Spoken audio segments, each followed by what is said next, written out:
সবাইকে স্বাগতম। আজকের ভিডিওতে আমরা জানব নিম পাতার অসাধারণ ঔষধি গুণ সম্পর্কে।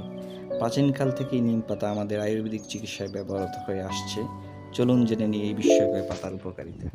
নিম গাছ ভারত ও দক্ষিণ এশিয়া দেশগুলিতে প্রচুর পাওয়া যায়।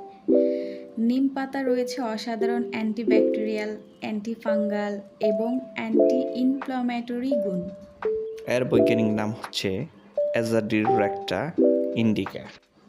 নিম পাতার ঔষধি গুণাবলী: ত্বকের বিভিন্ন সমস্যা যেমন ব্রণ, একজিমা এবং দাগছোপ দূর করতে নিম পাতা অত্যন্ত কার্যকরী। নিম পাতার পেস্ট বা তেল ত্বককে প্রয়োগ করলে ত্বক সুস্থ এবং উজ্জ্বল হয়। নিম পাতা চুলের যত্নে বিশেষ ভূমিকা পালন করে। এটি খুশকি দূর করে এবং চুলের বৃদ্ধি ত্বরান্বিত করে। নিম পাতার তেল চুলে ম্যাসাজ করলে চুল পড়া কমে যায়।